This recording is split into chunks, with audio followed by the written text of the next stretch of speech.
Untuk membahas jalan penyelesaian insiden asrama mahasiswa Papua di kota Surabaya dan Malang, telah bergabung dari Surabaya, Jawa Timur, Gubernur Jawa Timur Kofifa Indar Parawansa. Dan saat ini kami juga masih menunggu staf khusus Presiden bidang Papua, Lenis Kogoya, untuk bergabung. Saya akan menyapa Ibu Kofifa terlebih dahulu. Selamat malam, Ibu Kofifa. Ya, selamat malam. Assalamualaikum. Waalaikumsalam. Bu Kofifa, Anda hari ini meminta maaf kepada Gubernur dan juga warga Papua atas pernyataan-pernyataan negatif dan sensitif yang dilakukan oleh oknum-oknum tertentu kepada mahasiswa Papua di Jawa Timur. Yang Anda pahami, Bu Kofifa, mengapa insiden di Malang dan Surabaya itu bisa sampai terjadi? Secara persis saya sendiri juga heran karena kami ini komunikasinya sangat intensif.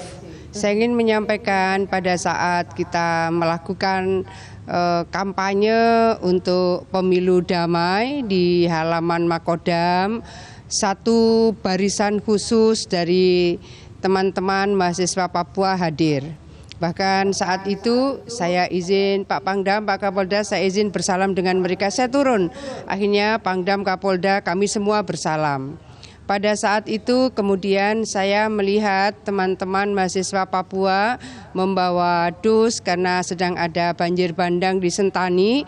Saya kemudian minta staf di Pemprov, tolong, tadi saya lihat ada teman-teman Papua itu saya sendiri ingin support secara pribadi. Saya bilang kita ingin support saudara kita di Sentani. Mereka datang beramai-ramai dan kita ya seperti biasa. Jadi artinya komunikasi kami itu sangat intensif. Hari Bayangkara mereka hadir, Hardiknas mereka hadir, Harkitnas mereka juga hadir ikut upacara di halaman Gedung Negara Gerahadi. Jadi kami membangun komunikasi dengan sangat baik. Kemudian tanggal 15 kami dapat konfirmasi apa yang terjadi di Malang. Kemudian tanggal 16 di asrama mahasiswa Papua di Surabaya. 2 hari itu kami juga melakukan koordinasi sangat intensif. Kemudian ada statement yang memang tidak sepatutnya itu terucap. Kami juga mengkoordinasikan, antara lain saya mengkomunikasikan dengan Wali Kota Malang. Saya tanya apa betul ada statement seperti ini. Nah, tadi pun kami juga menyampaikan kembali, Pak Wali Kota kemudian melakukan konvers bahwa tidak pernah ada rapat atau statement atau apa secara resmi dari pemerintah Kota Malang mengusir mahasiswa Papua. Beliau juga minta maaf dan menyampaikan bahwa pemerintah Kota Malang ini sebetulnya menerima 123 negara. Artinya mahasiswa di Kota Malang dari mana-mana termasuk dari 123 negara. Tentu mereka menjadi bagian yang ikut memperkaya Kota Malang. Jadi statement-statement yang mungkin kemudian terlontar secara spontan dan personal sebetulnya. Ini memang kami semua memohon maaf kepada warga Papua, bukan hanya mahasiswa Papua yang sedang studi di Jawa Timur, tapi seluruh mahasiswa dan warga Papua di mana saja. Kami mohon maaf atas insiden ini. Tentu kami semua menyesalkan hal yang bersifat spontan personal, jangan mengganggu persaudaraan kita semua. Baik, Bu Kofifa, artinya Anda ingin mengatakan bahwa selama ini tidak ada perlakuan diskriminatif terhadap warga Papua yang berada di Jawa Timur? Saya tidak merasa ada yang terbedakan karena saya sendiri bersama Pangdam, bersama Kapolda sangat sering melibatkan mereka dalam berbagai pertemuan-pertemuan. Oleh karena itu, jikalau kemudian ada hal yang sifatnya personal lalu spontan dan itu akhirnya sensitif, kami semua mohon maaf. Jadi kami secara institusional sesungguhnya membangun komunikasi yang sangat intensif dan frekuensinya cukup sering. Baik, Bu Kofifa, ada 2 peristiwa yang terjadi di Malang tanggal 15 Agustus, kemudian di Surabaya 16 Agustus. Dua-duanya sama-sama melibatkan mahasiswa Papua. Apakah Anda sudah mendapatkan laporan apa sebetulnya benang merah antara 2 peristiwa ini dan mengapa sepertinya 2 hari beruntun terjadi seperti ini? Apakah ada provokatornya atau bagaimana, Ibu? Yang jelas hari ini apa saja bisa terkomunikasikan real time. Apa yang terjadi di belahan daerah manapun bisa terkomunikasikan. Apalagi antara Malang dan Surabaya jaraknya juga sangat dekat. Dengan tol 1,5 jam juga sudah sampai. Jadi hal-hal yang mungkin ada kaitan dengan solidaritas di antara mereka, kemudian rasa untuk bisa saling mensupport, membela di antara sesama mahasiswa Papua, barangkali akhirnya kemudian ada solidaritas. Tapi saya tetap ingin mengajak warga Jawa Timur semuanya, termasuk adalah warga Surabaya dan warga Kota Malang. Saya ingin mengajak kita semua tetap guyup rukun. Tolong dijaga suasana Jawa Timur yang kondusif, tetap kondusif. Semua yang tinggal di Jawa Timur harus tetap merasa nyaman dan tenang. Bu Kofifa, ada 43 mahasiswa yang menghuni asrama Papua di Surabaya disebut diamankan oleh pihak kepolisian. Bagaimana keadaan mereka sekarang? Saya sudah bertemu dengan Pak Kapolrestabes Surabaya. Sebetulnya pada malam 17 berarti 16 malam memang di luar asrama itu cukup banyak masyarakat yang kemudian dikhawatirkan kalau mereka kemudian masuk ke asrama. Ada kekhawatiran nanti terjadi hal yang tidak kita harapkan, maka kemudian diambillah posisi mereka ini sebetulnya kalau bahasa saya dievakuasi, kalau bahasa polisi mereka diamankan supaya terhindar dari kemungkinan bentrok antar massa. Saya mendapat konfirmasi bahwa pada malam itu sebetulnya sudah ada yang langsung dipulangkan. Jadi mereka di kantor Polrestabes Surabaya, kemudian ada disiapkan makan di situ, kemudian malam itu juga sudah ada yang langsung dikembalikan, jadi diantar kembali ke asrama. Baik, Bu Kofifa, nanti kita lanjutkan lagi. Nanti juga akan bergabung bersama kita Lenis Kogoya, staf khusus bidang Papua yang akan bergabung sesaat lagi. Kami lanjutkan lagi pemirsa dialog mengenai kerusuhan yang terjadi di Papua dan Papua Barat. Sekarang sudah bergabung bersama saya adalah staf khusus Presiden bidang Papua, Bapak Lenis Kogoya. Pak Lenis, selamat malam. Selamat malam. Pak Lenis, Anda tentu sudah memantau apa yang terjadi hari ini ya. Menurut Anda bagaimana cara terbaik untuk menyelesaikan insiden yang terjadi di Jawa Timur yang diduga sebagai pemicu apa yang terjadi di Papua dan Papua Barat hari ini? Ya, kalau saya melihat sebenarnya untuk malam bukan bahasa pemicu, tapi salah paham di situ. Ada kesalahpahaman. Salah-pahaman. Dan kalau kita menerima dengan persoalan dengan hati, itu tidak mungkin yang terjadi seperti yang kita lihat begini. Kan kita ini kan tidak mau terjadi lagi masalah-masalah yang kekerasan antara kita sendiri kan. Yang kita mainkan, kita harus zona damai, apalagi pas jatuhnya tanggal 17 Agustus, harinya kita lagi syukuri semuanya umat yang bangsa ini dari Sabang sampai Merauke lagi sedang menikmati hari kemerdekaan itu yang terjadi saat itu. Mungkin salah paham karena ada isu bahwa ada bendera jatuh. Ada perusakan bendera. Terus setelah itu ormas mungkin tidak terima. Terus akhirnya penangkapan. Nah ini yang membuat terus kata-kata yang mungkin kurang baik untuk nama-nama binatang bisa dikatakan jelek. Terus harus pulang, terus usir. Bahasa-bahasa ini yang membuat mahasiswa Papua itu merasa bahwa wah tidak menurut nyaman. Anda, Pak Lenis, penyelesaian terbaik untuk mengakhiri persoalan ini seperti apa? Ya, mungkin penyelesaian terbaik saya sudah sampaikan tadi di beberapa media, menyampaikan bahwa kalau kita orang Papua itu memang emosinya seperti begitu. Pasti biasanya kita hari ini perang, mungkin sore udah damai, kan begitu biasanya. Jadi harapan saya kepada masyarakat adalah hari ini kita udah melampiaskan kemarahan, demo atau ke Papua Barat sudah bakar kantor DPR, dan udah cukup sampai sini, tidak usah terulang lagi. Karena itu sekarang sudah bangun komunikasi baik antara pemerintah Papua dengan pemerintah Malang dan Gubernur Jawa Timur. Terus saya juga hubungan baik, koordinasi baik dengan Ibu Kofifa. Ya. Kami sudah terhubung ini, Bu Kofifa. Pak Lenis, kalau ada yang mau disampaikan kepada Bu Kofifa, tadi saya dengar sebetulnya Bu Kofifa ingin menelpon Anda secara langsung. Bisa disampaikan di sini. Halo, Bu Kofifa. Ada Pak Lenis di sini, Bu Kofifa. Iya. Benar, tadi saya sebetulnya dari Pak Lenis rupanya lagi live di salah satu televisi. Jadi saya pikir nanti setelah Metro kita berkontak lagi. Kita berkawan lama.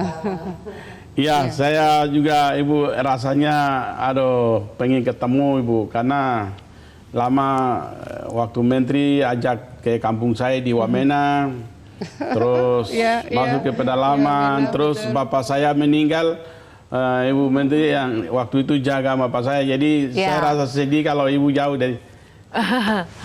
Baik. Jadi nanti besok saya rencana mau ke sana. Besok. Oke. Saya mau ke sana. Bu Kofifa, kira-kira penanganan yang terbaik untuk menyelesaikan, tadi Pak Lenis mengatakan ada persoalan kesalahpahaman yang dimulai dengan adanya insiden diduga ada perusakan bendera, kemudian ada provokasi-provokasi. Kira-kira penyelesaian yang terbaik yang saat ini sedang dipikirkan oleh Pemprov Jawa Timur, mungkin bersama dengan teman-teman di Papua, seperti apa Ibu? Ya, yang jelas tadi selain kami bertelepon dengan Pak Menko Polhukam dan beberapa pejabat lain, saya bertelepon dengan Pak Gubernur Papua, kemudian untuk Papua Barat kebetulan kami tadi tersambungnya dengan Pak Wakil Gubernur. Jadi kami menyampaikan kalau di Surabaya, Malang hari ini sesungguhnya sangat teduh, sangat kondusif. Lalu kepada kedua beliau saya menyampaikan apa yang terjadi pasti kita semua menyesalkan dan itu adalah bersifat personal, spontan. Itu sama sekali tidak mewakili suara warga Jawa Timur. Maka saya mewakili warga Jawa Timur menyampaikan permohonan maaf secara telepon tadi kepada Pak Lukas NMB, Gubernur Papua maupun Wakil Gubernur Papua Barat. Kebetulan karena kami tadi sambungnya dengan Pak Wakil Gubernur Papua Barat. Untuk Jawa Timur, ini ada rencana karena tadi pagi apel di hari Senin pagi, saya kemudian berkoordinasi dengan beberapa OPD, Wagub dan Sekda. Kami merencanakan untuk menyiapkan asrama mahasiswa Nusantara. Kalau ada asrama mahasiswa Nusantara, kita akan siapkan kuota beberapa daerah. Jadi misalnya kalau sekarang ini di asrama mahasiswa Papua ada berapa mahasiswa. Kita ingin menyiapkan itu, kemudian bersamaan dengan mahasiswa dari Kalimantan, bersamaan dengan mahasiswa dari Sulawesi, dengan kuota sesuai dengan kemampuan APBD kami. Tentu setelah kami koordinasikan dengan pihak-pihak yang memiliki kewenangan untuk mengambil keputusan ini. Tapi jadi dicampur saya sudah Bu? Menyampaikan mahasiswa dari berbagai daerah ini? Ya, dicampur. Asrama mahasiswa Nusantara. Jadi di luar Jawa Timur tentu saya akan minta keikhlasan mahasiswa Jawa Timur. Kita ingin menyiapkan khusus di luar Jawa bahwa mereka adalah bagian dari satu kesatuan negara Republik Indonesia. Baik, Bu Kofifa dan juga Pak Lenis, nanti kita akan lanjutkan kembali. Pak Lenis pasti punya tanggapan dengan rencana yang tadi disampaikan oleh Bu Kofifa. Kami harus jeda terlebih dahulu, pemirsa. Prime Time News akan kembali sesaat lagi. Baik, pemirsa, kami lanjutkan kembali. Pak Lenis, tadi Anda sudah mendengar Bu Kofifa sudah menyampaikan permohonan maaf, kemudian juga sudah mendorong agar penegakan hukum terhadap apa yang terjadi di Surabaya dan Malang itu diproses secara adil, dan juga ada wacana untuk mendirikan asrama Nusantara, menggabungkan mahasiswa dari berbagai daerah di satu asrama. Apa respons Anda? Ya, saya melihat yang penyampaian yang Ibu Gubernur menyampaikan itu rasanya ini terobosan baru. Ini ibu mantan menteri ini punya ide, punya gagasannya. Saya tahu persis pasti ada solusi. Ini sangat saya bangga karena selama jadi menteri sampai di Papua selalu bersama dengan saya. Jadi saya senang kalau udah jadi menteri terus punya solusinya cepat ya. Ya. Menurut Anda ini solusi yang terbaik Saya, kah? ya, ini Pak Lenis terbaik. untuk mengakhiri persoalan ini? Iya, mengakhiri persoalan. Bukan aja itu, contohnya mungkin ini Gubernur Jawa Barat Ridwan Kamil itu dulu sebelum saya di staf khusus presiden, saya sudah jadikan Pak Gubernur waktu wali kota itu sudah ke rumah saya, bapak saya doakan dia, jadi ya, doakan dulu baru sekali jadi gubernur. Ridwan Kamil ini. Nah, terus Pak Presiden datang, bapak di rumah saya juga sama di Wamena. Jadi waktu itu kita angkat Pak Wali Kota itu jadi sebagai wali orang tua walinya. Jadi di mahasiswa yang Bandung ini, Jawa Barat ini, Pak Ridwan Kamil sebagai orang tua wali. Nah, ke depan nanti Papua, Jawa Timur, Ibu Kofifa jadikan ya mungkin bisa katakan untuk orang tua, untuk mama, semacam wali Papua mama bagi mahasiswa Papua. Gitu, mama dari Papua gitu, itu bisa. Nanti saya akan ke sana. Jadi menurut Anda itu. Pak Lenis sebaiknya memang ada sentuhan-sentuhan yang sifatnya lebih emosional, secara psikologis mendekatkan antara satu dan yang lainnya. Itu adalah solusi yang terbaik. Iya, ini ke depan solusi yang terbaik. Cuma saya pesan begini, yang kita sebagai ini kan kami orang Papua ini sekarang maunya pengen tahu. Memang sama-sama kita merdeka usianya 70 sekian 4 tahun. 74 tahun. Nah, Ya. baru kita lewatin. Terus mau adaptasi untuk pengen tahu, itu kami rasa semangatnya ada. Artinya kita mau belajar. Sama yang daerah-daerah yang maju. Ya. Misalnya Jawa Timur, Jawa Tengah, ini kami ada semua. Pemerintah diutus maupun datang sendiri pun kami ada. Di situ ya kami merasa bahwa kami punya kampung. Orang Jawa tinggal di Papua pun mereka punya kampung sama. Nah, saya disekolahkan sama saya. Saya di Jawa Tengah. Saya disekolahkan orang Jawa, besarkan di situ. Berarti saya orang Jawa siapapun itu saya punya bapak, saya punya orang tua. Nah, itu pemahaman yang kami sekolah di Jawa. Ya. Nah, sekarang ini kenapa bisa terjadi begini? Saya lihat tidak pernah terjadi antara masyarakat dengan mahasiswa. Ya ini ormas. Ormas terjadi maka ormas harus menyadari bahwa kita nasionalisme sebagai rasa memiliki NKRI, anti NKRI, boleh-boleh saja. Kecuali orang dari asing dari luar, kalau dia buang bendera atau dia marah, boleh kita marah. Tapi ini sama-sama anak bangsa yang sama. Ya. Orang Papua kan orang Papua Indonesia. Betul. Nah, kenapa sampai muncul bahasa begitu? Inilah kita harus perlu sadar bahwa Baik. harus memiliki kedewasaan, pola pikirnya harus ada. Oke. Si ormas siapapun, ya kalau di situ kan misalnya ada bendera Ya. corobek atau buang, ya lapor polisi. Ya, Lapor diselesaikan di polisi, jalur dia hukum datang. ya. Siapa pelakunya? Baik. Kenapa harus Untuk bikin aksi unjuk kekerasan? rasa, Pak Lenis, apakah perlu ada lagi? Tidak boleh akan terjadi. Tidak boleh ada lagi masalah unjuk di rasa. Papua, masalah di Papua hari ini terjadi kemarahan yang muncul. Kita budaya orang Papua tuh Oke. hari ini marah, sorenya kita udah damai dan penuh babi Baik. budayanya. Saya sudah minta ya mulai besok aktivitas di Papua harus dinormalkan. Oke, baik. Dan pemerintah harus normal. Jadi saya minta masyarakat Papua ini sementara nonton televisi. Oke. Mahasiswa maupun masyarakat, saya sebagai kepala suku saya sudah larang Papua Barat, 5 wilayah, 7 wilayah ada di Papua. Saya minta besok aktivitas seperti biasa. Jangan ada yang gerakan demo lagi. Cukup. Karena ada solusi. Baik. Solusinya di mana? Seperti yang tadi disampaikan Ibu Kofifa. Gubernur Kofifa. Dan saya juga rencana akan mediasi. Oke. Dan mungkin pemerintah punya solusi lain. Baik. Nanti akan kita akan pertemuan mahasiswa sejauh Bali. Bagaimana maunya ke depan pembangunan pembina-pembina seperti apa kan bicara. Jadi jangan kita sibuk demo. Kita lawan kemiskinan, bukan lawan orang. Oke. Bukan lawan musuh fisik, bukan. Baik. Lawan untuk kemiskinan pakai akal pikiran kita yang sehat. Ya, kita sama-sama cari solusinya Solusi, ya. Terima kasih Pak Lenis Kogoya dan terima kasih juga Ibu Kofifa, Gubernur Jawa Timur telah bergabung bersama kami di Prime Time News hari ini.